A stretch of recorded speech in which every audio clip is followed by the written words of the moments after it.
guys, Robert here with the Piston Slap channel. Welcome back. This video may follow the video that just ended like 2 seconds ago, but for you it's going to be a week. Yeah, South Fork of the Clearwater, I believe is what this one is. We're on Highway 13 heading over towards Harpster and up Harpster grade. You can't beat Harpster grade for 13, man. Highway 13 just never disappoints. It's short compared to Highway 12 with 100 miles of twisties. Actually, it's 99 miles to be technically correct. But dang, look at that. I don't know. I wish you were here. If you're not here, you should come here.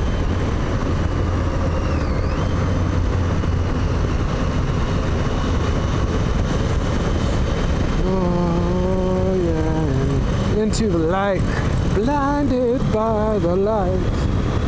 Yeah, that song. I'm not a good singer. I may sing to you guys every now and then, but I mean, it's very, very, very horrible. It sounds good in my head. Oh wow, that cow's jumping on that cow. What's going on there? No horseplay or cow play. Is it cow play? Horseplay.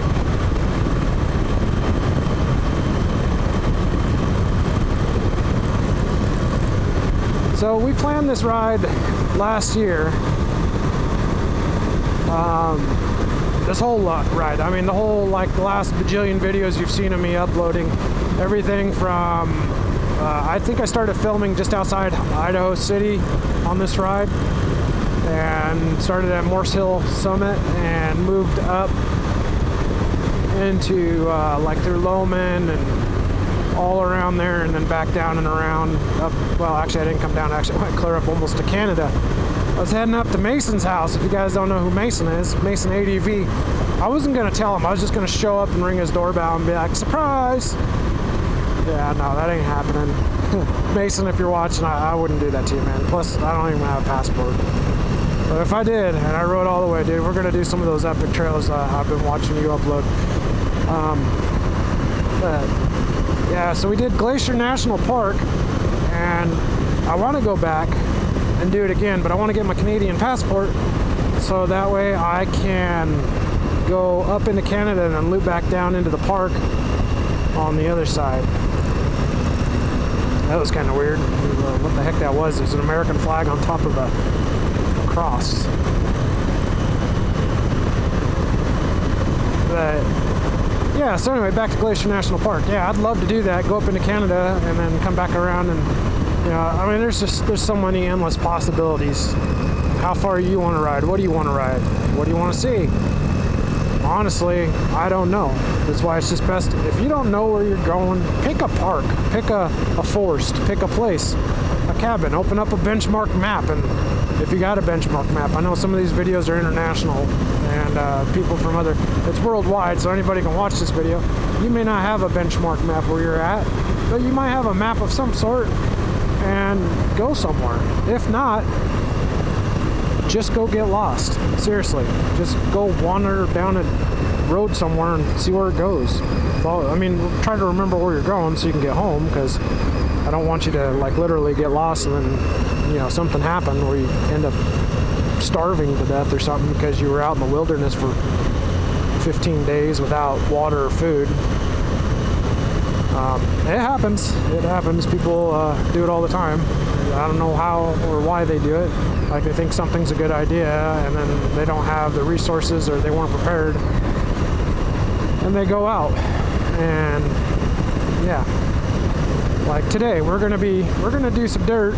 I said this already on the last video. I'm gonna say it again today because I don't know if it's gonna make it in this video, but I'm gonna be doing some dirt. And when I told all my riding buddies, even though they're not going with me because, well, that's not their forte. They don't want to do the dirt roads.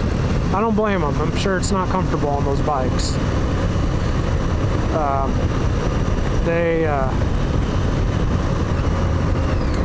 I let them know, hey, I'm gonna go check out these couple spots, and this is where I'm taking off from the highway, and this is where I'll be back. So that way, if they don't hear from me, they know exactly the stretch of road I'm gonna be on, Now that's saying I don't get lost, but I stay to that stretch of road, which I have a map with me. I literally have a paper map in my box. I have an off-road map downloaded on my cell phone. So if, you know, worst case fails, I mean, I can at least get a GPS reading of where in the world I am. I may not be able to make a phone call, but at least I'll have an idea where I'm at. And I've got a way to charge my phone so it doesn't go dead. I have multiple ways, actually. So I may not be like 100% prepared for this trip, because if I have to walk out, it's going to take like a day or 3 to get back.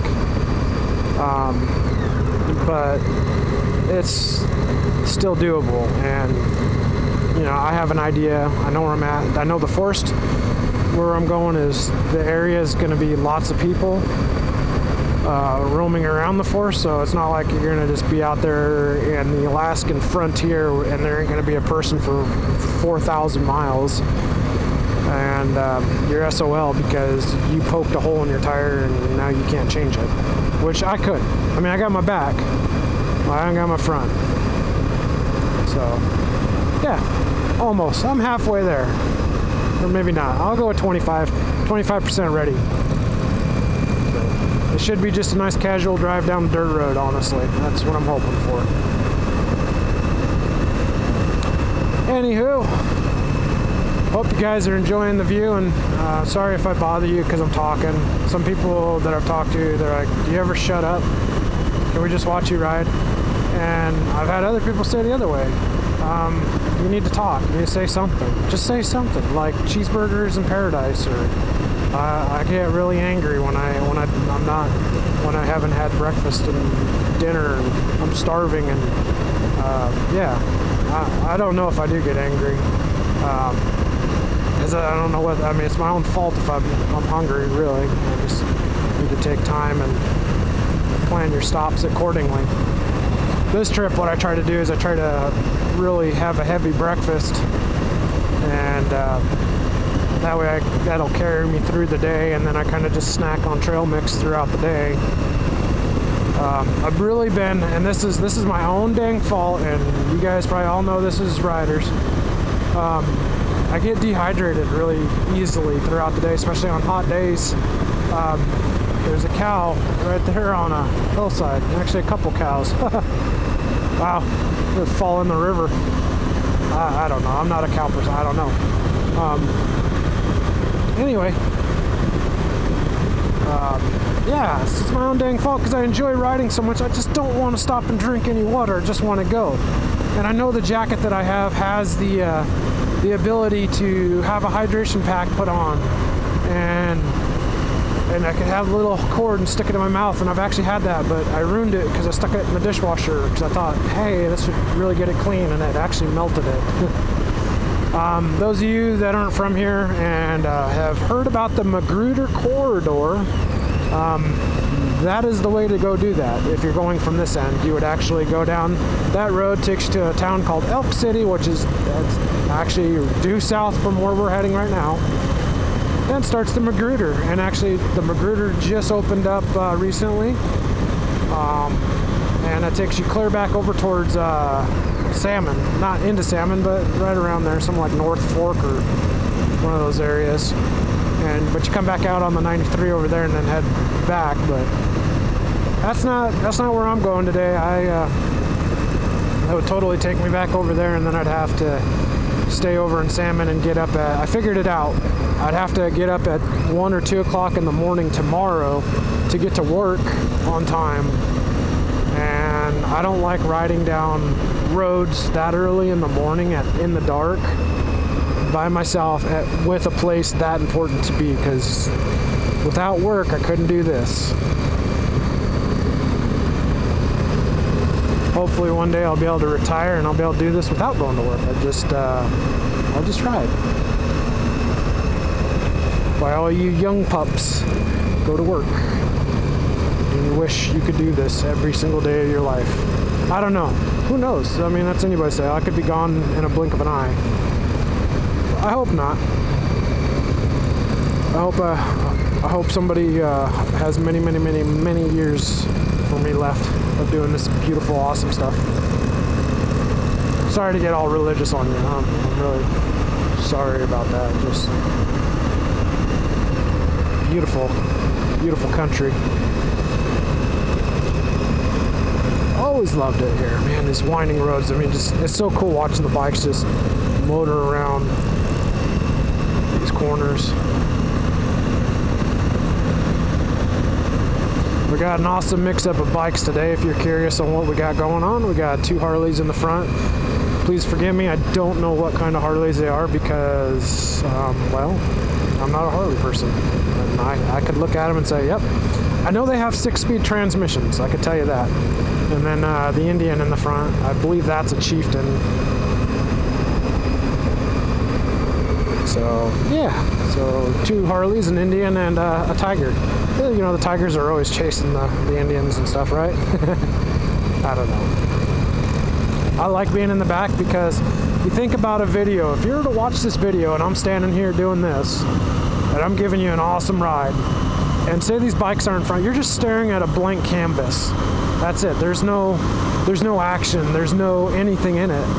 And, you know, we always dream of doing this thing. And also, it's like, I found out another thing with riding is you gotta be right up the butt of the guy in front of you to get a good shot. Like, from me to the guy in front of me, on this video, it might look like he's 30 foot out in front of me, but realistically, we're probably 15 foot apart.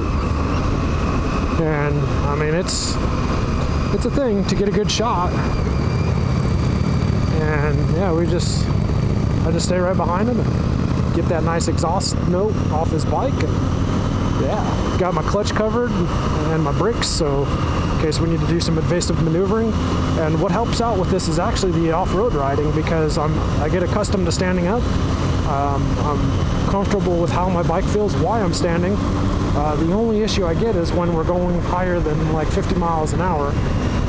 The wind pushing on you, you gotta really hold on to the bike, especially when you're actually controlling the throttle. Now, if we get on a good stretch of highway where the speeds aren't going up and down from all the twisties, it's easy to set the cruise control and roll the cruise control, but still cover your brake and clutch.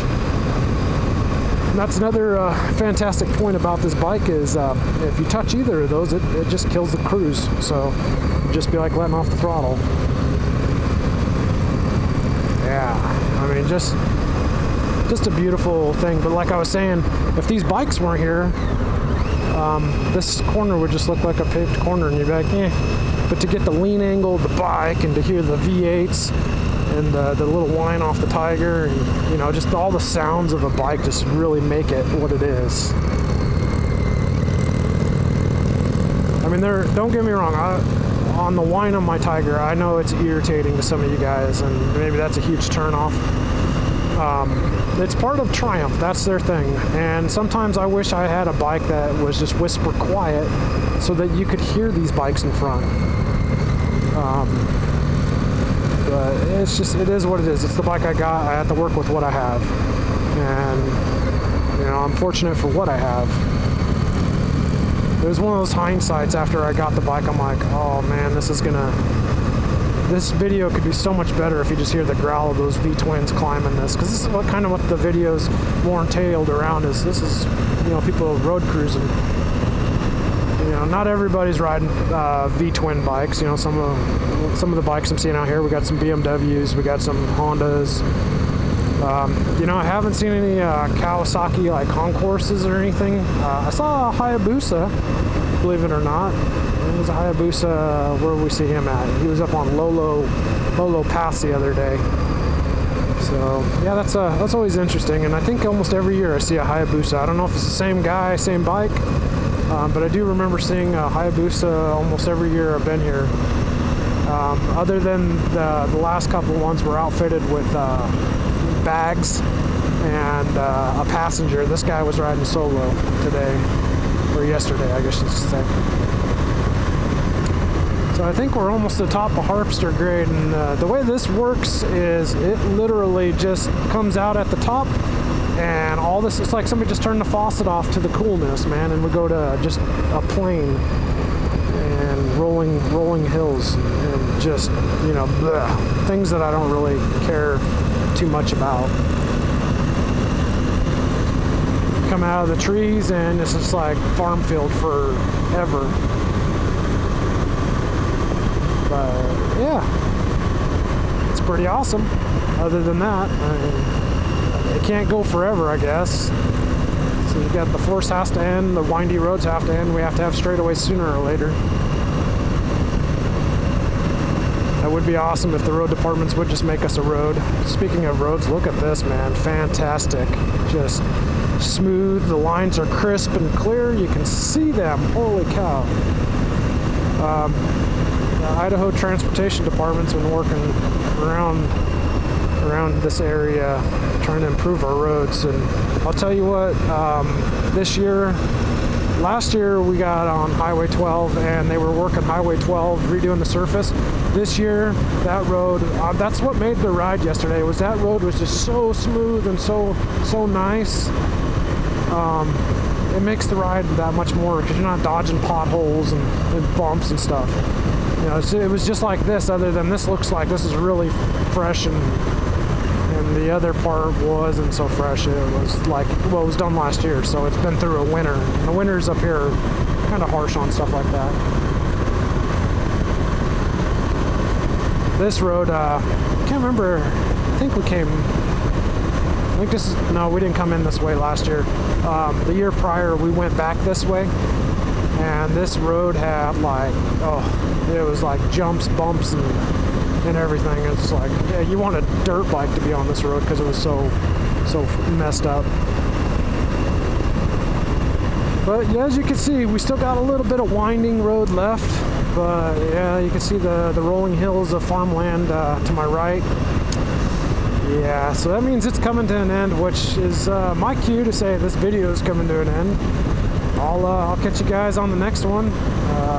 Remember, if you're new, hit that subscribe button if you like what you've seen. If you have any questions, comments about anything I've talked about, anything you've seen in the video, other than what's up with the bikes in front of me, because I don't know anything about them other than they're part of my group and I'm following them.